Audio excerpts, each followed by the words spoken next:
flag of the United States of America and to the republic for which it stands, one nation, under God, indivisible, with liberty and justice for all.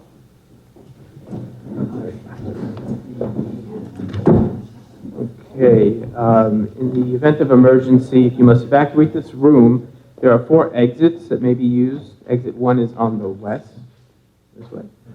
Go out the door and walk onto the field away from the buildings. Exit 2 is to the south. Walk through the door, across the parking lot to the fields, away from the building. Exit 3 is to the east. Go out the doors, turn right and left. Exit the building and walk to the south field. Exit 4, go through the door, turn left, and go out the rear doors of the cafeteria. If these doors are locked, turn right. Go down the hall and use the exit doors on your left. Proceed to Jackson Street. Has everyone got that? Just run. I would like to compliment the principal and the custodial staff on the condition of the building. We had a nice extensive walkthrough and the building looks great. And I'd like to thank the Meadow PTA for the refreshments provided during our executive session. They were delicious. Thank you very much, and healthy too. All right, Board of Education accepts the minutes of the Board of Education meetings held on February 1st and February 8th, 2017, as detailed in the Friday mailing. Moved by Mrs. Reed. Second by Mrs. O'Hagan.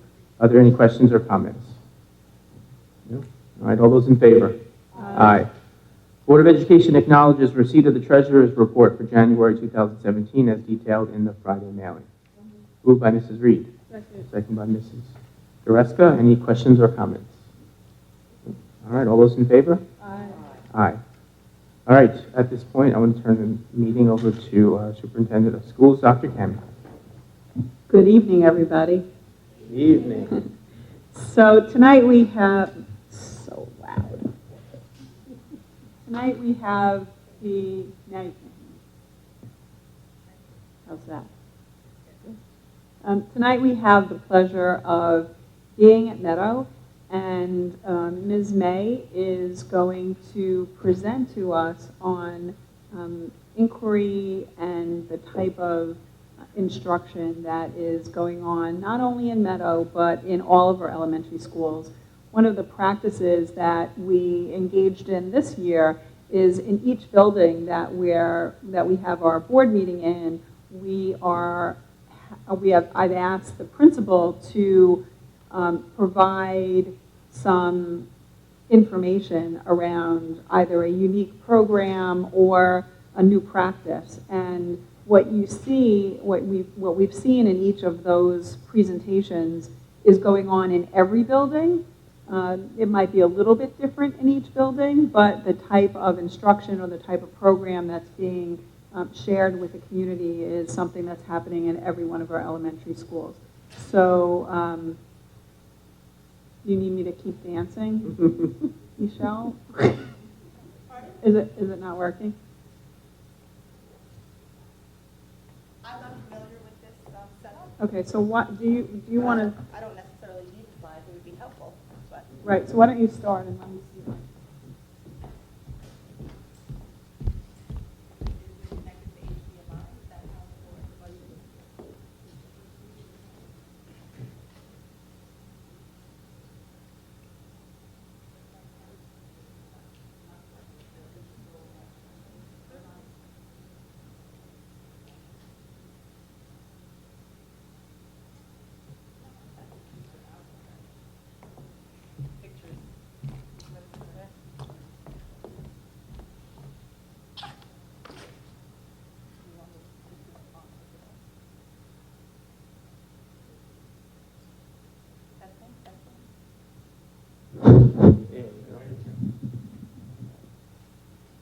Well, obviously images and pictures are very valuable.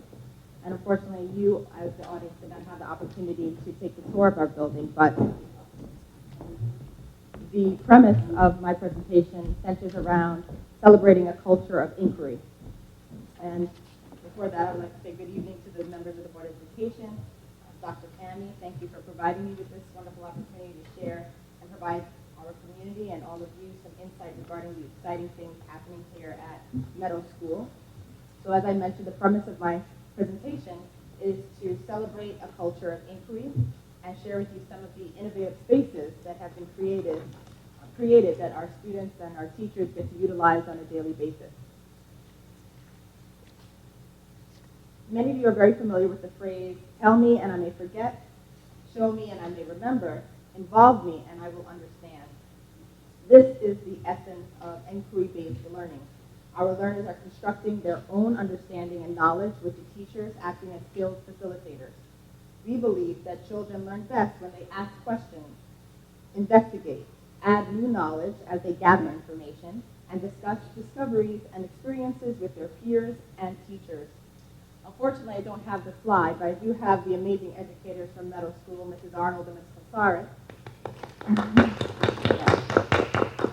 The images you would have seen involve Ms. Arnold's classroom. She embraced the culture of inquiry. If you ever had the opportunity to visit her classroom, you'd see students engaged in experiences where they're engaging with their peers, they're consulting with their teacher. Her classroom, she took a leap this summer. At the end of last year, Dr. Cami posed to several educators in the district the opportunity to transform their learning environment. And Ms. Arnold took that leap and crafted a plan that involved changing desks to tables. Those tables roll, they move, they can be revised based on the needs of the students, based on the needs of the lesson. And in those images, you would have noticed students working at those tables with their laptops. The district, once again, was fortunate enough to provide our buildings with laptop carts. We have 2 carts in the building that are Dell laptop carts, and we also have a service cart. Oh, there it is.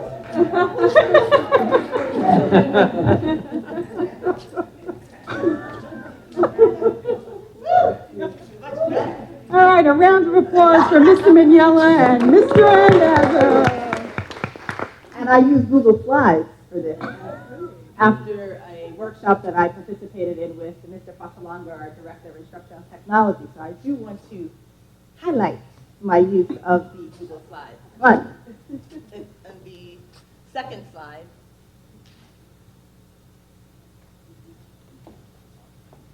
So one of the things that you teach educators when you integrate technology is you always need a plan B. So in that slide, you'll see students in Ms. Arnold's class discovering, creating, exploring, and imagining. And in that slide, you'll see, as I mentioned, students utilizing the laptops. They were engaged in a writing activity.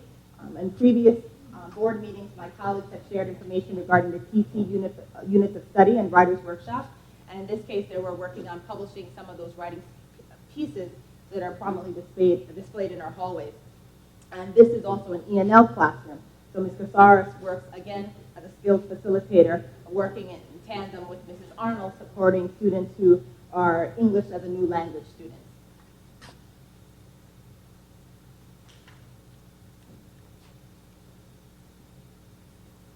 So That was a beautiful transition, Ms. May. We have an improved learning environment because of all the hard work that was put forth this summer and last year in planning. Those learning environments have changed for the better with the creation of the K2 Vegetable Garden, our 3-5 Native Garden, and Discovery Lab. And in these spaces, students are expected to delineate between what they know versus what they believe, and what evidence clarifies those differences. Students learn to confront inaccuracies, consult with each other, and develop subject matter expertise. So as I mentioned earlier, those are the tenets to inquiry-based learning: investigation, collaboration, and engagement.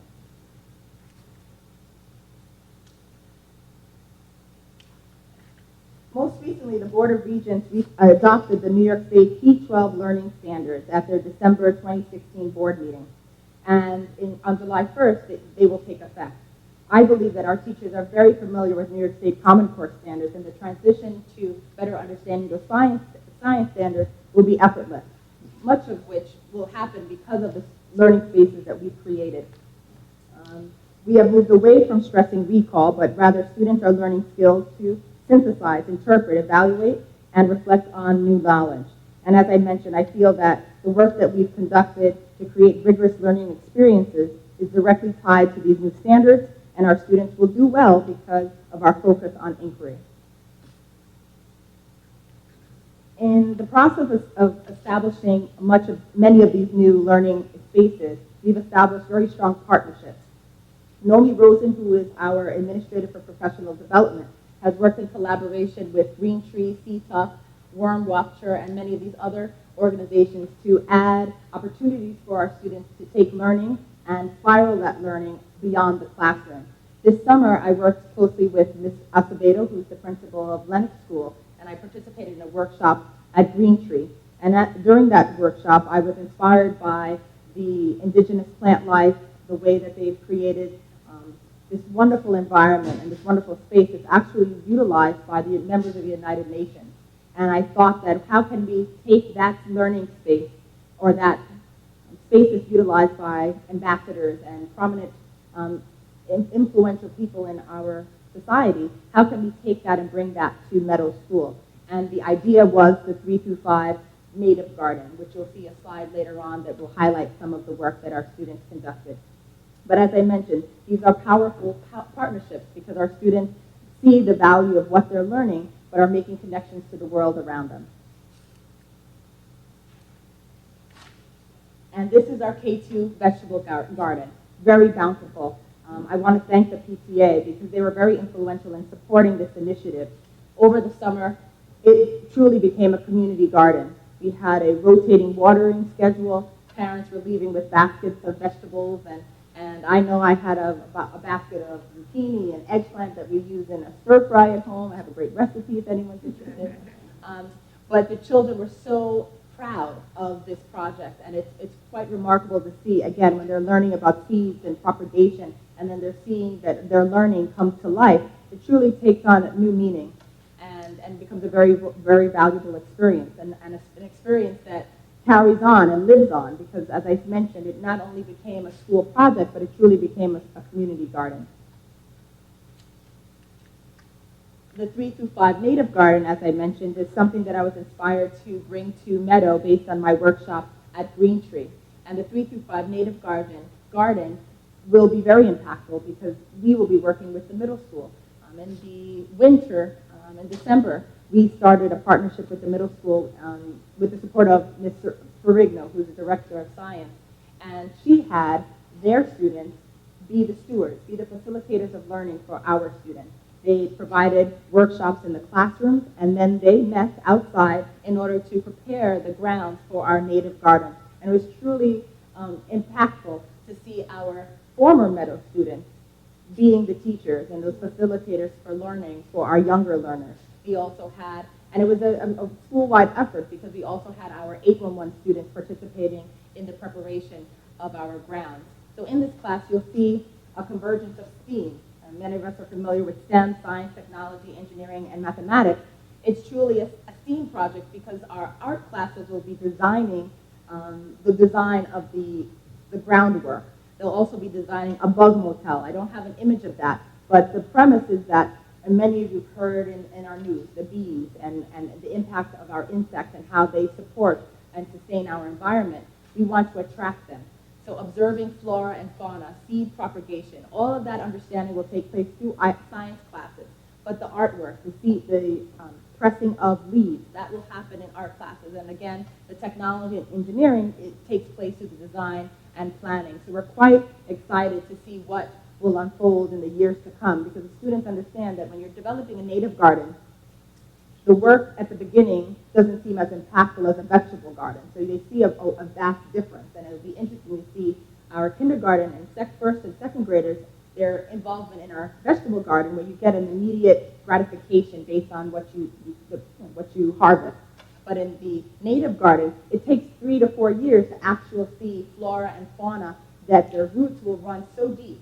But to see the actual plant life that is grown will be very different in the expectation of not seeing it immediately. But the hope is that they will then see it when they return to be stewards and share this learning with our youngest students in years to come. So we're quite excited about that project. Our Discovery Lab is one of the innovative spaces that has been crafted in our building. And the key fundamental components to this space, flexibility. students should be able to easily transition to functional spaces. So in this slide, although it's a little dark there, you'll see Ms. Rosen, who's facilitating a workshop with first grade students and conducting a research study based on water. Belonging, which you don't see to the right of the photo. Each year here at Meadow School, we've commissioned the art club to do a mural that celebrates either a work of art or inspired by a work of art by a prominent artist. In this case, the prominent artist was Roy Lichtenstein, a prominent pop artist. And the words discover, create, think positive are along that wall that really bring life to the space. Interaction, you'll find that students are working in small collaborative groups. They might be working in a whole class setting, using the Eno board to share information and deepen their understanding of what they know, so they can conduct the research to then raise those questions and engage in those conversations to deepen understanding. There's attention to the materials. You'll see materials prominently displayed so that children can actively access those materials. It's not something they'd have to necessarily borrow. If you need it, it's at their disposal. And concentration. There's the whole, well, not the whole entire space, but part of the space, there's carpeting, and that is sound absorbing and allows the work that takes place in one space not to disturb the work that's going on in another.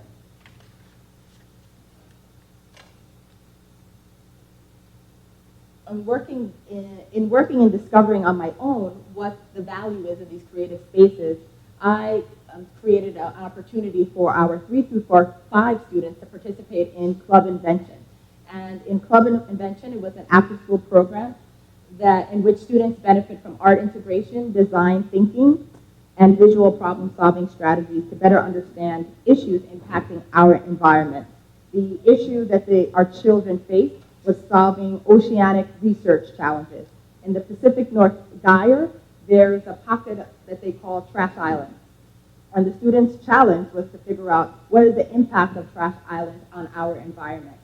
And through that work, that was very hands-on, constructivist in thinking, that students needed to grapple with a problem and develop their own questions and solutions. They were developing their communication skills, their collaborative skills, their critical thinking skills in order to develop better responsibility and, most importantly, be deeply engaged in the task that was presented.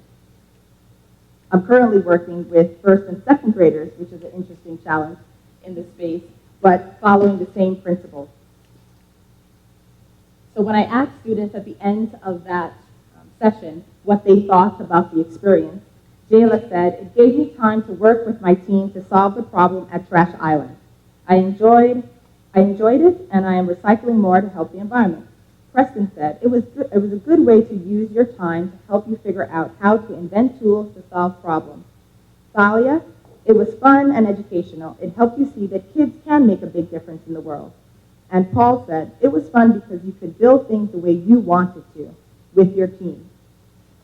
So it was a great experience for myself, because I do feel that instructional leaders need to lead by example. And I felt that the best way for me to better understand a learning space was to engage in activities that were STEAM-minded with students. And I thought that it was remarkable to see the transition in 8 weeks from students relying on me to help them solve the presented problems during each task, to then by the end of the session, they were really relying on their team to troubleshoot and create tools and solutions that ended up truly solving the problem. So, and I had a friend that was participating in that program. Thumbs up? Thumbs up. So with that, I just would like to extend a big thank you to the Board of Education and Dr. Tammy and our central office administrators for supporting our initiative here at Meadow School. It's been a remarkable year. There have always been hiccups, but I have an amazing team of educators who take those hiccups, and as we ask the children to troubleshoot and problem solve. And I'm actually speechless to think of what is to come, because what we've accomplished this year alone, if in the next 5 years what we will accomplish with our spaces and the activities that our students participate in, again with amazing community members and the support of the PTA as well, we're pretty much unstoppable. There's good things happening here at Baldwin. So again, thank you for your commitment to our students and commitment to our community.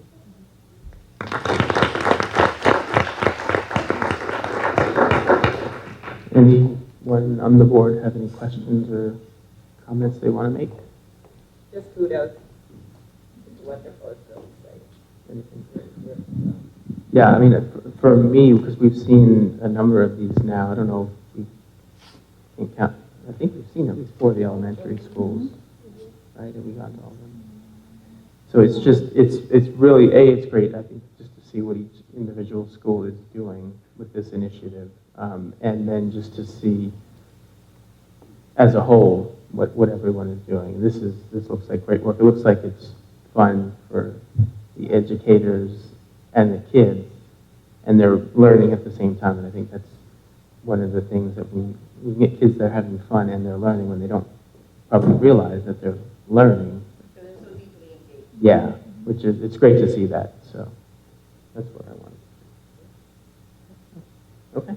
Actually, I did have a question. In terms of the community garden, is this the second year? Or, This harvest will be the second year. Okay. We've had the garden for a while, but with the support of the partnerships, with no broken connections with some of the farmers and support staff, it's evolved.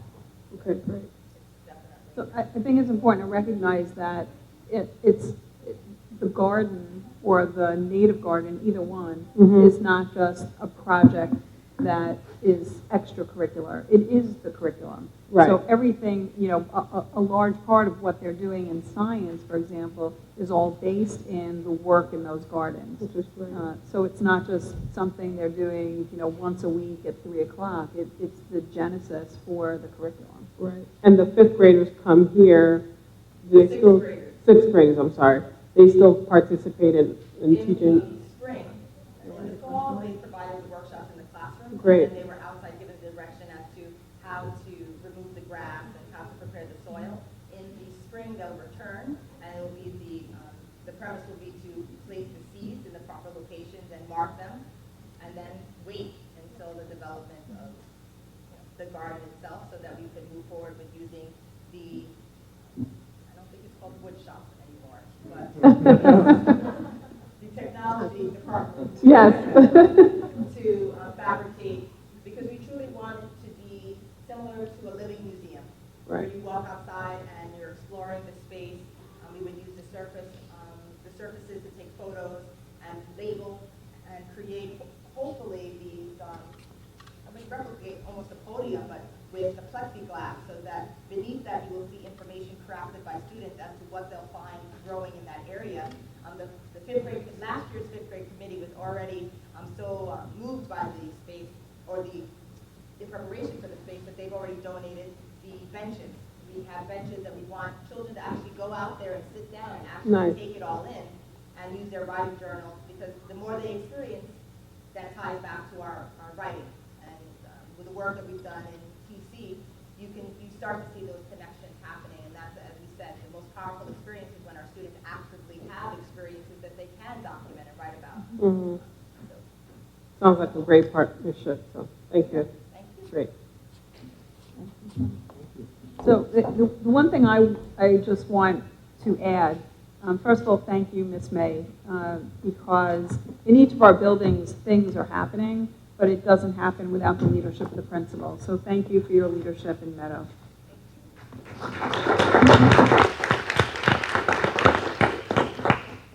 What I want the board and the community to understand is that what's been presented in each of the elementary schools is not a project, and it's not a program. It is very much bringing classrooms to life. It is very much about integrated type of learning, instead of having a period where you learn math and having a period where you learn writing and a period where you learn science. The skills might be learned in those periods, but they come to life when you bring them all together to something that matters. The garden, as Ms. May talked about, is the place where writing is happening. It's where observing is happening. It's where sequencing is happening. It's where all of those components to learning. And what's so gratifying for me is that, you hear a lot of people talk about things they're doing, but we really are doing them. And we're doing them deeply and meaningfully, and that does not happen easily. But it is happening in every one of our schools. And there's no question for me as an instructional leader that that we are a leader in this area because we're not only talking about it, but doing it. And it is a collaborative effort amongst all of our teachers and our administrators. And, some of the comments I know I've heard in buildings, and I was leaving one building once, and a teacher said, "You promised you'd bring the fun back in classrooms, and the fun is back." And you learn so much more when you enjoy what it is that you're doing. So that's just me boasting because I'm really excited about what's happening in our building. I guess I'll introduce myself. The next one is me. So on that note, there are some really exciting things happening. I'll leave what I think is the most exciting for last. We have kind of embarked on this initiative called Redefining Ready, which is a federal initiative that I am involved in, one of 12 superintendents around the country. And we are talking about, and we have a template for what it means to be college, career, and life ready. And what I'm most excited about, because the board's heard about this a lot, is that we seem to be getting traction in New York State.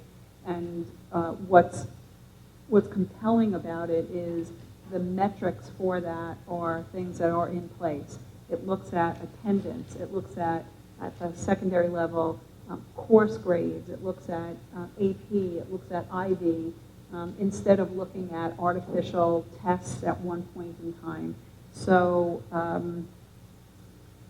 there seems to be a lot of traction based on a meeting I came out of today, and I will keep the board updated as to where we are with that. But if this does go through, it'll be a place where Baldwin has trailblazed for the entire state. So I'm excited about that.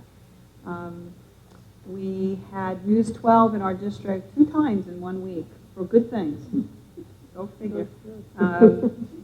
One was they covered the Team Orchid in Plaza School, their journalism students, and the other was our barbering program at Hastings Academy.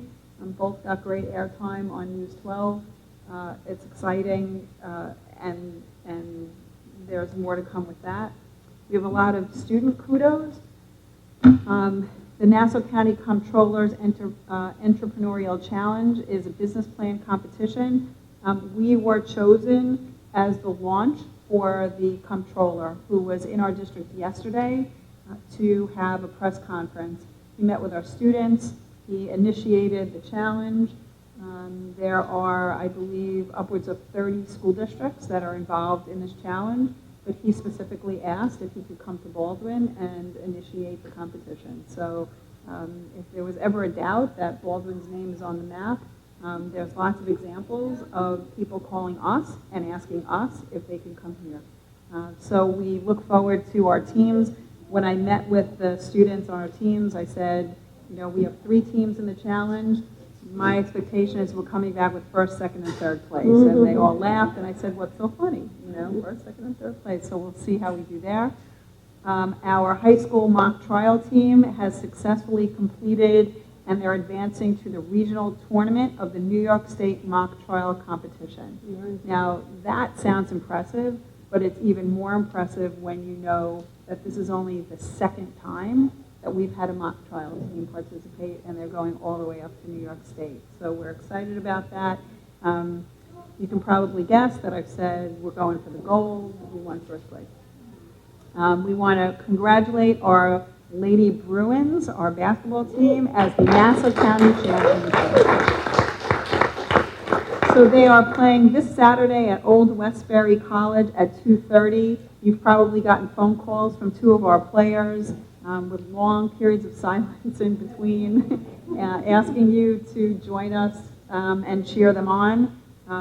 The more we go and support them, the better our chances. So we are now in the Long Island Championship. Tickets are $6 if you choose to come.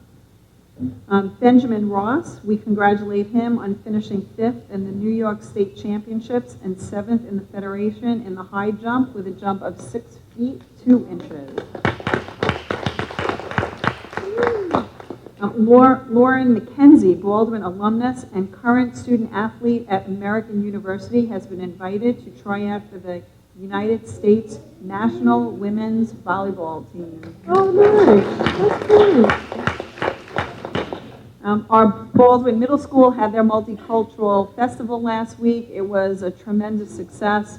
The afternoon was full of diverse entertainment from the middle school orchestra, drumming club, and choir. Students enjoyed entertainment, dance, and sample dishes from many cultures. We look forward to celebrating that again next year. So the 50s are out and changes in the air. Hairspray Jr., the family-friendly musical, piled bouffant high with laughter. Most of you probably don't even know what a bouffant is, but you can look that up in the dictionary. Yeah, you did? Oh, bring pictures next time. We're celebrating student performers and bringing audiences to their feet. Performances are on March 23rd, 24th, and 25th, and tickets are available with information on our website. So if you want a great family night out, come to the middle school's performance of Hairspray Jr. And last, for student kudos, I'm proud to announce that the following students will represent Baldwin well, I'm not going to read all the names, in the all-county art exhibit from their respective schools. We have 1, 2, 3, 4, 5, 6, 7, 8, 9, 10, 11, 12, 24, about 30 plus students who will be exhibiting their artwork. It's SUNY Farmingdale on Sunday, March 12th from noon to 4. So if you want to see a musical production and you want to see a museum of beautiful art exhibits, feel free to come to that as well. The Challenger basketball games begin March 22nd. If you've never been to the Challenger games, I invite you to see this. You have never, ever seen anything so sweet and warm and proud to be part of a community than the Challenger Games. The first home game is Friday, March 24th. It's at 3:30. The second home game is Monday, March 27th at 3:30. And the last game of the season, the 5-game season, is Thursday, April 6th at 3:30. I'm not even going to give you a description. I am just telling you that if you're having a good day or you're having a bad day, it doesn't matter. Come to see one of those games and you will leave with such warmth in your heart that it'll feel like the middle of August. Trust me on that one. The last thing that I want to announce, which is very exciting, and there are two parts to it. Our Regent Roger Tillis will be visiting Plaza School tomorrow. He is going to be reading to a class, but is very interested in seeing the things that are going on in Baldwin, and so we're going to treat him to some of the exciting things happening at Plaza. And addition to that, I received a phone call from Regent Tillis's office last week asking if we would host the Commissioner of Education of New York State to Baldwin in 2 weeks. Now, that is a big deal. It's a big deal not only because she's coming, but because she asked to come to Baldwin because she has seen and heard about so many wonderful things going on that it was her request to see it firsthand. And so we are definitely, we have a name for ourselves, and we're starting to get the recognition I think that we deserve. So, so lots of amazing things are happening in Baldwin.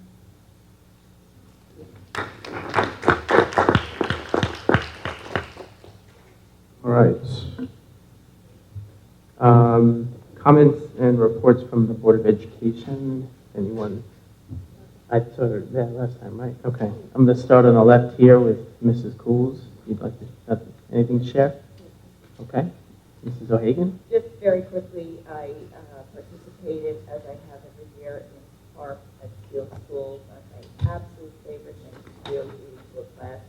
They were so appreciative. They were so wrapped in the story. It was really fun. And I did it on Valentine's Day. It was Valentine's story, and it was so much fun. That's one of the perks of the job, and it really makes it a lot lot of their extra work. I was at the Long Island Education Coalition meeting this morning, and our guest was Regent Tillis, and just to tie into what Dr. Cannon said, as part of the conversation, he did remark on the fact that he was coming to Baldwin and how excited he was and how many wonderful things he had heard that were being done here and innovative things. And again, that's an organization of people for both counties and people who are administrators and PTA and representatives of school boards. So the name is very much getting out there, which is a very nice thing to hear. It was unprompted, unscripted. We just made those remarks. Our conversation in general this morning was around a lot of topics, not the least of which, again, tying into something that Dr. Cannon brought up about college and career ready, talking about diplomas. There's a lot of conversation going on at the state level about diplomas. The fact that special needs students really are left with without anything to present as far as their completion of high school classes, and it precludes them from so many things. It precludes them from services. It precludes them from a lot of job applications. They're not considered, and the regents are trying very hard to come up with something that doesn't signal a quote-unquote lowering of standards, but that allows some kind of a certificate that would recognize the talents that students do have without mandating them to pass every single class in order to have a regent's diploma.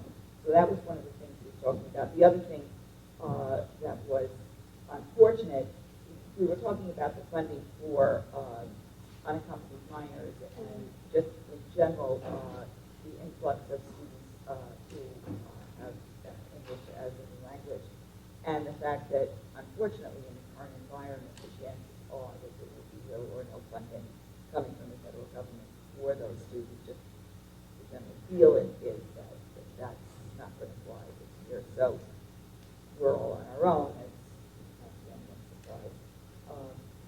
But anyway, it was a good conversation.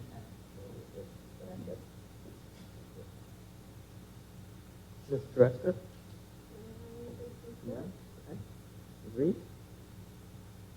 So on Saturday, this past Saturday, I attended the PTA, the Nassau Region PTA Legislative Conference.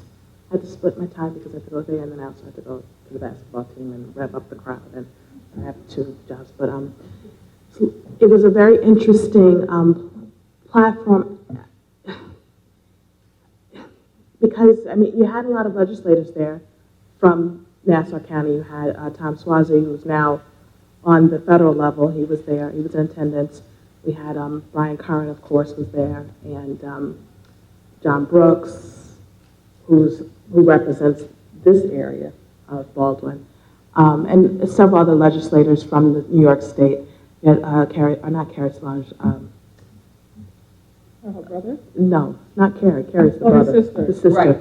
from Elmont. Mikhail. So there were a lot of people there, and the conversation there were a lot of questions asked of the legislators asking for support of public education because the conversation is about to change with respect to privatization of education. So there were requests of the legislators to keep that in mind as they're moving forward in terms of developing legislation soon to be on vouchers and all those kinds of things that impact public education. There was also discussion about seeking funding for support of the PTA platform on drug use, specifically the heroin epidemic. So there was discussion around that as well. It was an interesting conference. I wish there were more people there though, because I think that it seems, especially in these times, we need to advocate. We need to be out there speaking up and for our children. So hopefully next year there'll be more people in attendance. And I just want to say, one of the things I guess I could have said in the last comment session when Mr. Press asked us about Mrs. May's presentation, we did an extensive walkthrough, and I'm a former educator. I used to be an elementary teacher.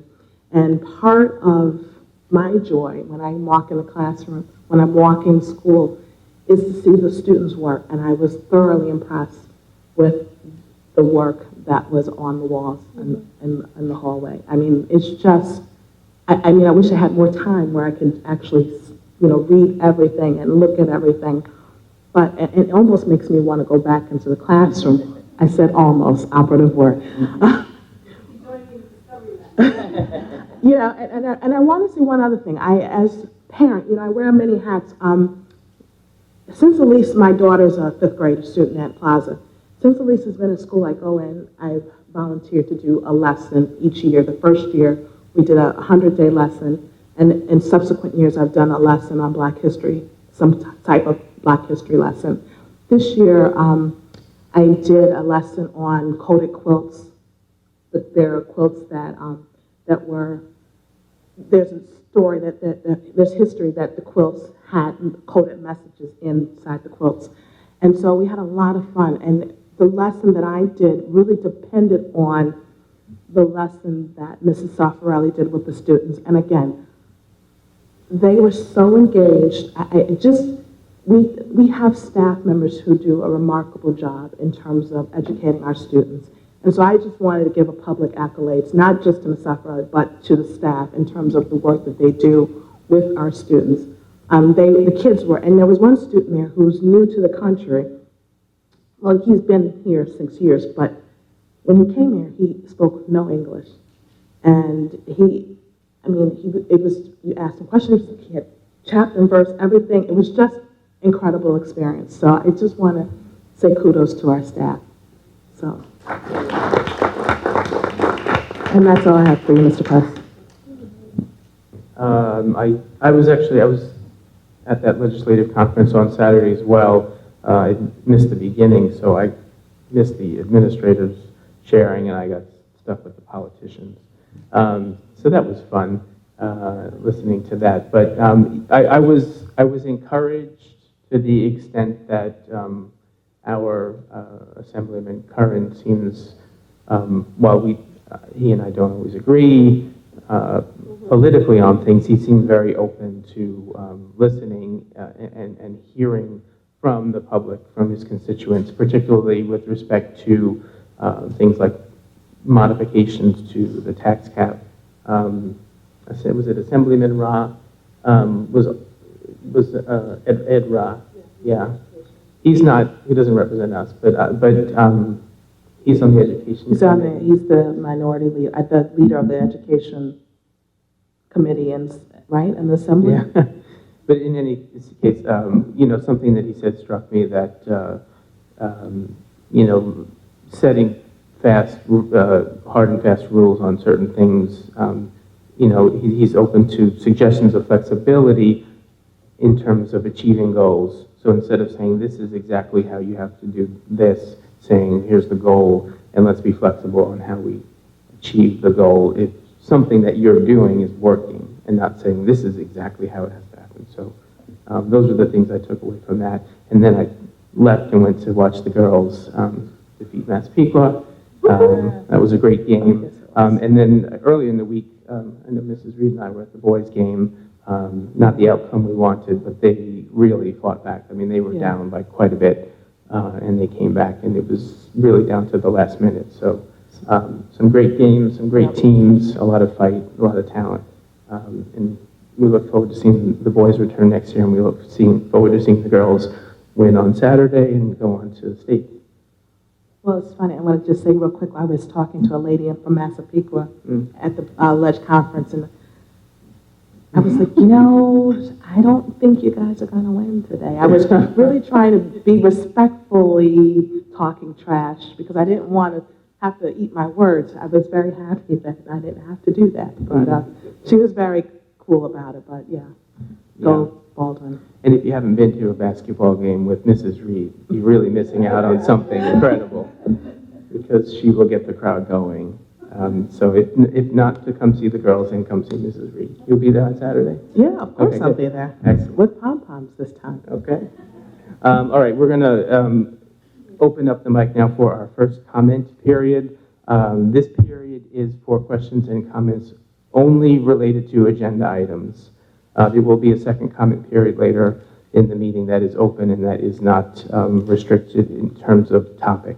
So this comment period, again, agenda items only, it's up to 30 minutes. If you want to speak, approach the podium. Everyone will have an opportunity to speak once for up to 3 minutes. If you have questions, please address them to me. And we just ask that if you have questions or concerns, that you be respectful in raising them. And we do not discuss matters pertaining to individual students or to staff and faculty. So with that, did I miss something? Yeah. No, we just.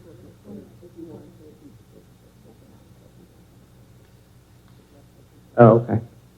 Yeah, and if there are questions related to budget, since we did have a budget hearing earlier before this general meeting, we will allow questions related to the budget. So with that, we will open the microphone. So if you have questions or comments, just head on up. Don't everyone rush at the same time. Okay. All right. Well, oh, here we go. We do have one taker.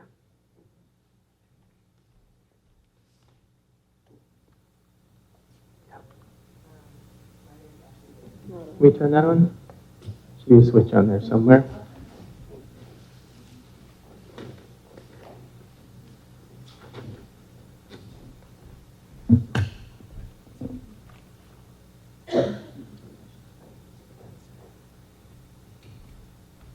Hello.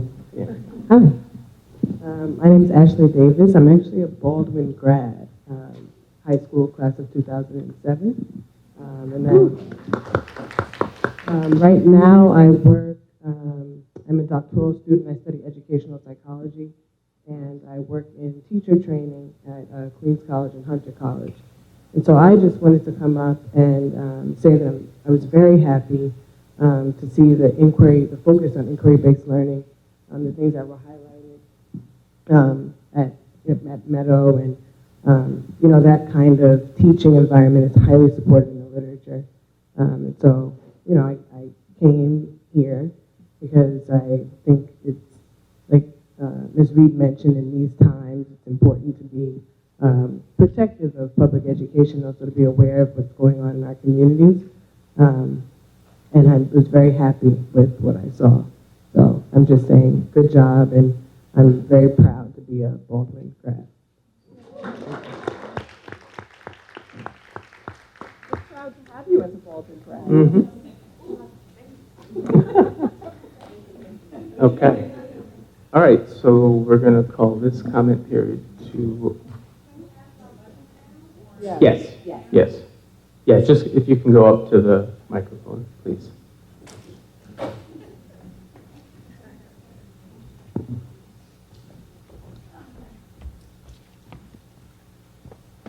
Hello, everyone. I'm Elizabeth, ex-Meadow parent. But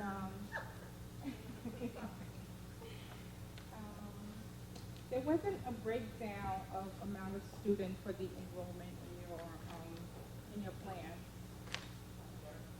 for the proposed budget. Yes.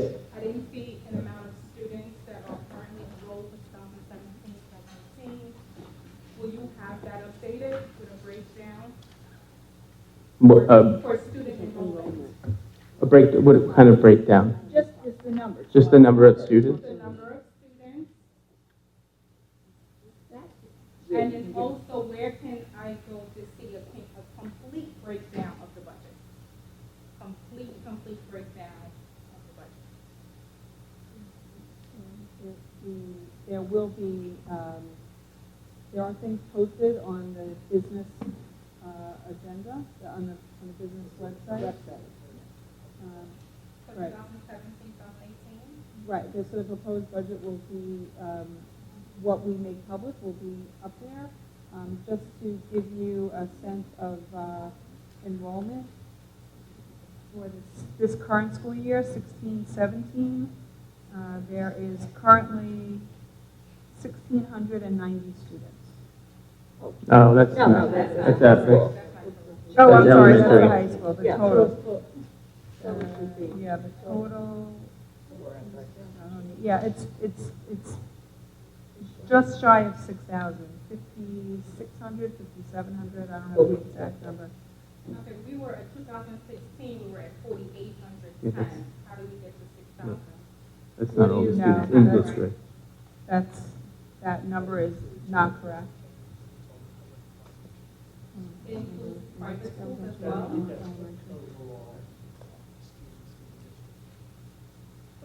I know, I have numbers from 2016 showing 4,810 for the district.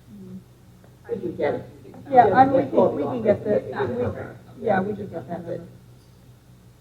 All right, just question. Last year, PSEG had proposed a energy saving grant for certain districts, well, all of Long Island. A lot of schools throughout Long Island actually took in the program and we were able to save millions in dollars while using this energy saving program. While the representative from PSEG contacted our district, they were denied and mentioned that our district was not interested in the program and was not ready to put in place into our facility. I just looked at the new budget for 2018, which is about $1.5 million more than the previous year. This is a program that could actually going to save us that money specifically for the homeowners that live in the area. Any reason why we did not go into this program? Hempstead signed up for it, and they're saving $2 to $3 million a year. And every representative that called the district office were denied, and were told that we were not going to be interested in taking it, in going into the program. Dr. I'm not sure what PSE&G program you're referring to. I do know that we are part of an energy efficiency program that we've been in for more than 5 years that I know.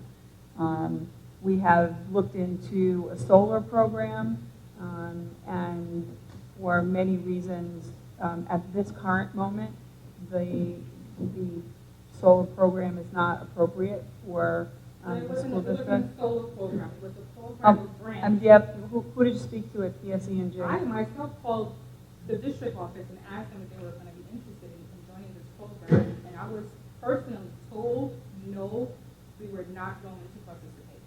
I personally don't know what program you're speaking of, so if you have the name of the program? The Board of Education has the information, because I've talked to many people from that board. I don't have the information.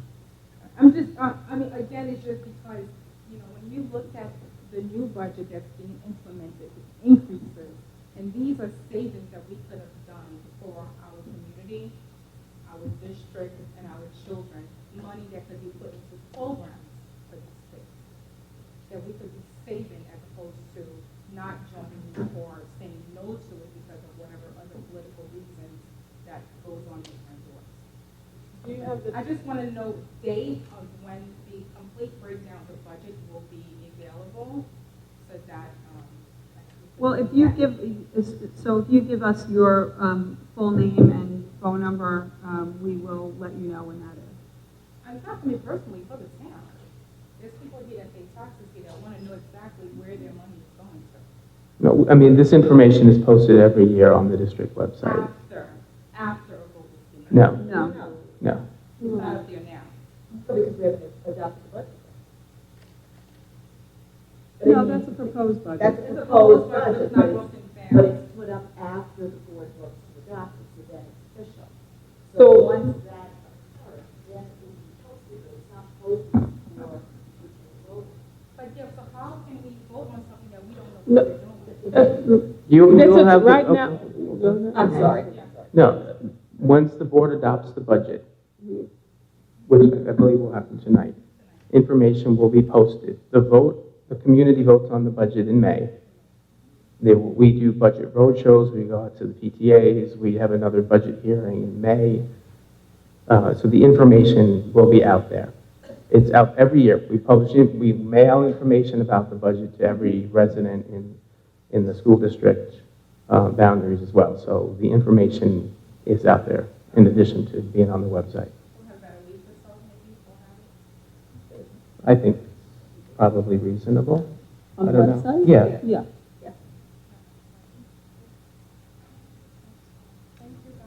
Okay, thank you. Mr. Price, did you get her name, her full name? I don't think she stated her full name and address. Oh. She said you could write Did you write it down? Thank you.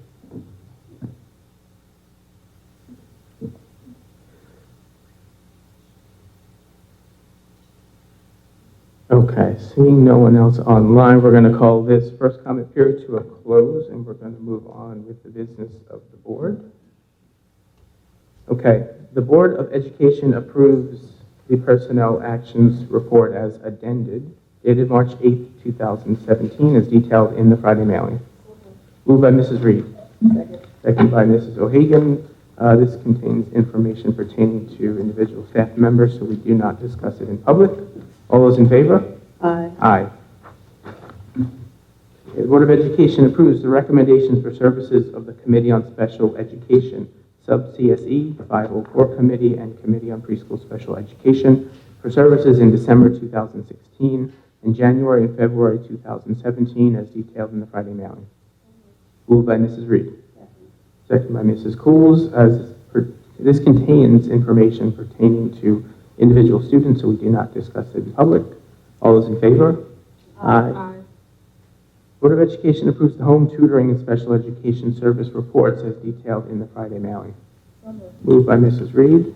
Second. Second by Mrs. Zareska. Again, this contains information pertaining to individual students, so we do not discuss it in public. All those in favor? Aye. Aye. Okay. The Board of Education waives the 24-hour rule. You'll need a motion on that, Mary? Okay. Need some, moved by Mrs. O'Hagan. Second by Mrs. Reed. Any questions or comments on that? No? All those in favor? Aye. Okay. The Board of Education approves the amendment to the agreement with Dan Flores Communications LLC, DKC, to provide additional services for the period from March 1, 2017 through June 30th, 2017. Moved by Mrs. Reed. Second by Mrs. O'Hagan. Are there any questions or comments? All those in favor? Aye. Did you guys vote? We have to hear from everyone.